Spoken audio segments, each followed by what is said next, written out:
Gender neutral uniform വന്നാൽ എതിർത്ത് തോൽപ്പിക്കും. വിദ്യാലയങ്ങളിൽ പഠന സമയം ക്രമീകരിച്ചാൽ പ്രതിഷേധിച്ച് തെരുവിലിറങ്ങും.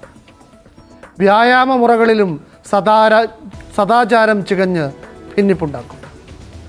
മത നേതാക്കളും മതസംഘടനകളും കേരളത്തെ എങ്ങോട്ടാണ് നയിക്കുന്നത്?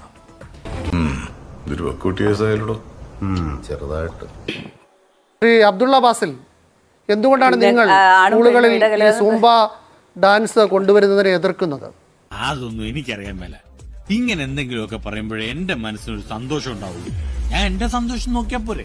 ഇവിടെ നമ്മൾ യഥാർത്ഥത്തിൽ ഈ ഒരു വിഷയത്തെ എതിർക്കാൻ കാരണം എന്താണെന്ന് ചോദിച്ചാൽ, ഇത് പൊതുവിദ്യാലയത്തിലേക്കാണ് ഇംപ്ലിമെന്റ് ചെയ്യുന്നത് എന്നുള്ളത് കൊണ്ടാണ്. പൊതുവിദ്യാലയത്തിലേക്ക് ഇംപ്ലിമെന്റ് ചെയ്യുന്ന ഏതൊരു പദ്ധതിയും പൊതു ആയിരിക്കണം എന്ന് വെച്ചാൽ, ഇവിടെ ഉള്ളൊരു വിഷയം അല്ലെങ്കിൽ ഇവിടെ നമ്മൾ അഡ്രസ്സ് ചെയ്യുന്ന ഒരു വിഷയം ലഹരി എന്ന് പറയുന്ന കൗമാരക്കാർക്കിടയിലുള്ള ലഹരി എന്ന് പറയുന്ന ഒരു വിഷയമാണ്. തീർച്ചയായും അതെല്ലാവരും, എല്ലാ പാർട്ടിക്കാരും, എല്ലാ മതക്കാരും, എല്ലാ സംഘടനക്കാരും ഒരുപോലെ എതിർക്കുന്നൊരു വിഷയമാണ്. നിങ്ങൾ എതിർപ്പ് എന്താണെന്ന് പറയൂ ശ്രീ അബ്ദുള്ള ബാസിൽ. സൂംബ എന്ന് പറയുന്നത് കേവലം കായിക അധ്യാപകരെ നിയമിക്കുന്ന പ്രശ്നം, സ്കൂളിൽ എത്ര പീരീഡ് വേണമെന്നുള്ള പ്രശ്നം, ഇത് പറയും. എന്താണ് എതിർപ്പ്? അതൊക്കെ തന്നെയാണ് വിയോജിപ്പ്. എനിക്കൊന്നും മനസ്സിലാവുന്നില്ല. യൂണിഫോമിൽ ആ സൂംബ കളിക്കുന്ന കുട്ടികളുണ്ട്. ഇപ്പോൾ ഇപ്പൊ കാണുന്ന പോലെയുള്ള സ്പോർട്സ് വെയറിലുള്ളവരുണ്ട്. അതിനെന്താണ് പ്രശ്നം? സ്കൂൾ യൂണിഫോമിൽ ഉൾപ്പെടെ. അവിടെയാണ് ഞാൻ പറഞ്ഞ പൂർത്തിയാക്കാത്തത് കൊണ്ടാണ് വീണ്ടും ആവർത്തിക്കേണ്ടി വരുന്നത്. ഞാൻ പറയുന്നത് മുഴുവൻ കേൾക്കൂ. ഡ്രസ്സിങ്ങുമായി ബന്ധപ്പെട്ടുകൊണ്ട് മാത്രമല്ല വിഷയം. ഡ്രസ്സിംഗ് ഒരു വിഷയമാണ്. അതിന് കാരണം എന്താ ചോദിച്ചാൽ, നിങ്ങളെപ്പോലുള്ള പിള്ളേരെ കുറച്ചുകൂടെ റെസ്പോൺസിബിളായി പെരുമാറണമെന്ന ഇച്ഛാന്റെ അഭിപ്രായം. ഇത് ഇംപ്ലിമെന്റ് ചെയ്യുമ്പോൾ ടെക്സ്റ്റ് ബുക്കുകളിലൂടെ ഇത് സൂംബ ഇൻട്രൊഡ്യൂസ് ചെയ്തിട്ടുണ്ട്. അത് ബഹുമാനായ വിനുക്ക് അറിയാമെന്നാണ് ഞാൻ വിചാരിക്കുന്നത്. ടെക്സ്റ്റ് ബുക്കിലടക്കം അതിന് കൊടുത്ത ഇമേജ്, ഇപ്പോൾ 8ാം ക്ലാസ്സിലെ ടെക്സ്റ്റ് ബുക്കാണിത്. വേണമെങ്കിൽ ഞാൻ വാട്സപ്പിൽ അയച്ചുതരാം. അതിൽ കൊടുത്തിട്ടുള്ള ഇമേജ് ഒരിക്കലും സാംസ്കാരികമായി കൾച്ചറലി ഞങ്ങൾക്ക് അംഗീകരിക്കാൻ പറ്റാത്തതാണ്. അതേപോലെ തന്നെ സ്കൂളുകളിൽ ജിമ്മ് നടപ്പിലാക്കുകയാണെന്ന് പറഞ്ഞാൽ ഞങ്ങൾ എതിർപ്പറ്റ് വരുമല്ലോ. എല്ലാത്തിനെയും എതിർക്കുക എന്നുള്ളതല്ല, മറിച്ച് ഇതിന് ഇതിൻ്റെതായ ഒരു കൾച്ചറൽ എലമെന്റ് ഉണ്ട്. അതിനോട് ഞങ്ങൾക്ക് വിയോജിക്കാനുള്ള സ്വാതന്ത്ര്യം മനസ്സിലാക്കുന്നത്. ഞങ്ങളും ഈ പൊതുസമൂഹത്തിന്റെ വ്യായാമം ചെയ്യാൻ കഴിയണമെന്നില്ല. അപ്പോൾ അല്പവസ്ത്രമൊക്കെ ധരിക്കേണ്ടി വരും. അത് നിങ്ങൾ എതിർക്കില്ലല്ലോ. അപ്പോൾ അങ്ങനെ അല്ലല്ല, അങ്ങനെ അല്പവസ്ത്രം ധരിച്ചേ പറ്റൂ, ജിമ്മിൽ പോകാൻ പറ്റൂ എന്ന് പറഞ്ഞാൽ ഞങ്ങൾ എതിർക്കേണ്ടി വരും. അപ്പൊ സത്യം പറഞ്ഞ ഇന്നലെ രാത്രി പൊതുസമൂഹത്തിൽ ഇമ്പോസ് ചെയ്യുമ്പോൾ പ്രശ്നം. നിങ്ങളുടെ പ്രശ്നം എന്താണ്? വസ്ത്രമാണെങ്കിൽ സൂംബയിൽ യൂണിഫോം ഇട്ട് സ്കൂളിലെ ഒരു പീരീഡ് ആണ്. മുഖ്യമന്ത്രി പറഞ്ഞതനുസരിച്ചാണെങ്കിൽ ഏറ്റവും അവസാനത്തെ അരമണിക്കൂറാണ്. അപ്പോൾ അവർ യൂണിഫോമിലാണ് എന്ന് വിചാരിക്കുക. യൂണിഫോമിൽ ഈ സൂംബ കളിച്ചാൽ പ്രശ്നമുണ്ടോ? അതിൽ അടിച്ചേൽപ്പിക്കലാണ് പ്രശ്നം. അതിൽ ഞാൻ പറഞ്ഞല്ലോ, ഇതിൽ കൾച്ചറൽ എലമെന്റ് വെറും അതിന്റെ മ്യൂസിക് ആകട്ടെ, അത് പ്രൊമോട്ട് ചെയ്യുന്ന സെലിബ്രേഷൻ കൾച്ചർ ആകട്ടെ, അടിച്ചേൽപ്പിക്കലാണ്. അല്പവസ്ത്രവുമാണ് അത് പ്രൊമോട്ട് ചെയ്യുന്നുണ്ട്. അല്പവസ്ത്രം ഇല്ലല്ലോ. അടിച്ചേൽപ്പിക്കൽ തന്നെയാണ് ഏറ്റവും പ്രധാനപ്പെട്ട പ്രശ്നം. അത് ഈ പറഞ്ഞ തരത്തിലുള്ള, ഞാൻ പറഞ്ഞല്ലോ, ആ പോസ്റ്റിൽ, നിങ്ങളിപ്പോ വിവാദമായിട്ടുള്ള പോസ്റ്റിൽ എന്താ പറഞ്ഞത്? സ്കൂളുകളിൽ അല്പവസ്ത്രം ധരിച്ച് ഡാൻസ് ചെയ്യുന്നു, അതിലുണ്ടോ? ഇല്ലല്ലോ. നിങ്ങളുടെ ആളുകളാണ് പറഞ്ഞത് ശ്രീ അബ്ദുള്ള. ഈ അല്പവസ്ത്രം ധരിക്കുന്ന പ്രശ്നം സൂംബ എന്നേ സംസ്ഥാനത്തിന്റെ മുഖ്യമന്ത്രിയും വിദ്യാഭ്യാസ മന്ത്രിയും ഒക്കെ പറഞ്ഞുള്ളൂ. ഒരു സർക്കുലർ പുറത്തിറക്കിയതിൽ സൂംബ എന്നേ ഉള്ളൂ, അല്ലെങ്കിൽ മറ്റ് വ്യായാമ മുറകൾ എന്ന രീതിയിലേ ഉള്ളൂ. അതിൽ ഈ അല്പവസ്ത്രവും ആൺകുട്ടികളും പെൺകുട്ടികളും ഇടകലർന്നിരിക്കുന്നതും ഈ മോറൽ വാല്യൂസും ഒക്കെ കണ്ടുപിടിച്ചത് നിങ്ങളാണ്, നിങ്ങളുടെ നേതാക്കളാണ്. ഇത് വലിയ കുരിശായല്ലോ. അവയുടെ കുരിശ് അതിനോട് വിയോജിപ്പുള്ള ആളുകളുണ്ട്. അങ്ങനെ രക്ഷകർത്താക്കൾ അത് സ്കൂളിൽ പറഞ്ഞോളല്ലേ. മൊത്തക്കച്ചവടം നിങ്ങളെ ഏറ്റെടുക്കേണ്ട കാര്യമില്ലല്ലോ. ഇത് ഒരു സ്കൂളിൽ ഇത് നടപ്പാക്കുന്നതിന് എന്തെങ്കിലും പ്രശ്നമുണ്ടെങ്കിൽ അവിടെ PTA ഉണ്ട്, അവിടെ രക്ഷാകർത്താക്കൾ പറഞ്ഞോളും. അതിന്റെ മൊത്തക്കച്ചവടം നിങ്ങൾ ഏറ്റെടുത്ത് ഒരു സർക്കാർ തീരുമാനത്തിനെതിരെ തെരുവിലിറങ്ങേണ്ട കാര്യമില്ലല്ലോ.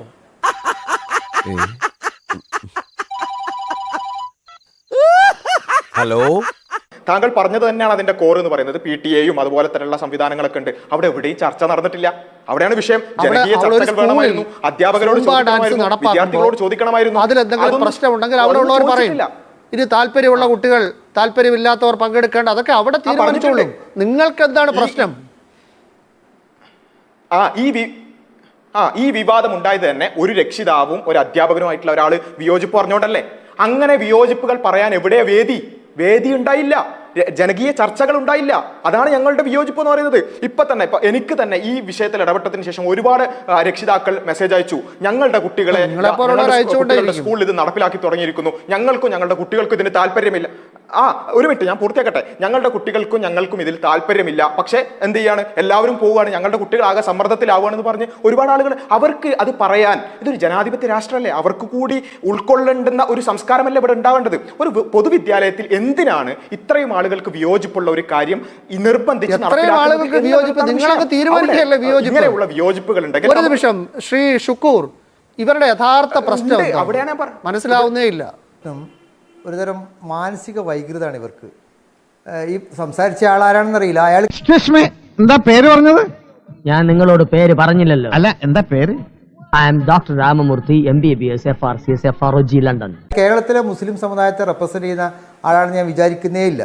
കേരളത്തിലെ മുസ്ലിം സമുദായത്തിലെ മഹാഭൂരിപക്ഷവും ഇവരുടെ നിലപാടുകൾക്ക് ശക്തമായ എതിർപ്പുള്ളവരാണ്. അയാൾ ഒരിക്കലും കേരളത്തിലെ മുസ്ലിം സമുദായത്തെ റെപ്രസെന്റ് ചെയ്യുന്ന ആളേ അല്ല. എന്റെ സുഹൃത്താണ്. ഇവൻ ആദ്യം പിടിച്ച് പുറത്താക്കെ. ഇവനെ കണ്ടപ്പോഴേ എനിക്ക് അലർജി അറിയുന്നത്. ശ്രീമതി ലാലി സൂചിപ്പിച്ചതുപോലെ കേരളത്തിലെ മുസ്ലിങ്ങൾ ഈ വൈജാത്യങ്ങളെയും ഇതിൻ്റെ എല്ലാ വിവിധ വശങ്ങളെയും കൃത്യമായി സ്വീകരിക്കുന്ന ഒരു സമൂഹമാണ്.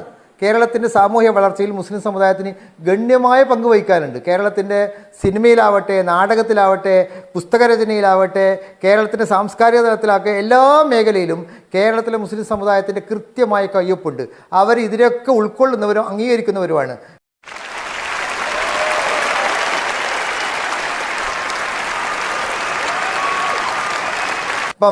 അപ്പം നമ്മൾ ഈ ഗവൺമെൻറ് എടുക്കുന്ന നിലപാട് എങ്ങനെയാണ്? ഈ right of education to free and compulsory education act 2009 കുട്ടികൾക്ക് സൗജന്യ വിദ്യാഭ്യാസം നിർബന്ധമാക്കിയ നിയമത്തിൻ്റെ പുറത്താണ് ഇന്ന് നമ്മുടെ വിദ്യാഭ്യാസം നടക്കുന്നത്. ഈ 2009 നിയമം കൊണ്ടുവന്ന മൻമോഹൻ സിംഗ് ഗവൺമെൻറ് കൊണ്ടുവന്ന നിയമമാണ്. അഹമ്മദ് ആ മന്ത്രിസഭയിൽ അംഗമാണ്. ആ ഗവൺമെൻറ് ഈ കരിക്കുലവും ഇവാലുവേഷൻ പ്രൊസീജിയറിന് കൃത്യമായ മാനദണ്ഡം പറയുന്നുണ്ട്. അതിന് എങ്ങനെയാണ് കരിക്കുലം നിശ്ചയിക്കേണ്ടത്, എങ്ങനെയാണ് സ്കൂളിലെ സിലബസ് നിശ്ചയിക്കേണ്ടത്. ഷാൽ കൺസിഡർ ഒന്ന് കോൺസ്റ്റിറ്റ്യൂഷണൽ വാല്യൂ ഉണ്ടായിരിക്കണം, കുട്ടികളുടെ എല്ലാ തരത്തിലും ഡെവലപ്മെൻറ്റ് ഉണ്ടായിരിക്കണം, കുട്ടികൾക്ക് ടാലൻറ്റ് ഉണ്ടാവാനും നോളജ് ഉണ്ടാവാനും പൊട്ടൻഷ്യൽ ഉണ്ടാവാൻ കഴിയും, കുട്ടികളുടെ മാനസികവും ശാരീരികവുമായ എബിലിറ്റി വർദ്ധിക്കാനുള്ള സാഹചര്യം ഉണ്ടാവണം, ആക്ടിവിറ്റീസ് വഴി കുട്ടികൾക്ക് പഠിക്കാനുള്ള സാഹചര്യം ഉണ്ടാവണം. Make A child free of fear, trauma and anxiety. Make A child free of fear, trauma and anxiety എന്ന് പറയുന്നത് 2009 മൻമോഹൻ സിംഗ് അംഗീകരിച്ച ആ free education, compulsory free and education ഇതിൻ്റെ ആക്റ്റിൽ പറയുന്ന കാര്യമാണ്. ഞാൻ പോകുന്നു. Bye bye. അപ്പൊ എല്ലാം പറഞ്ഞ പോലെ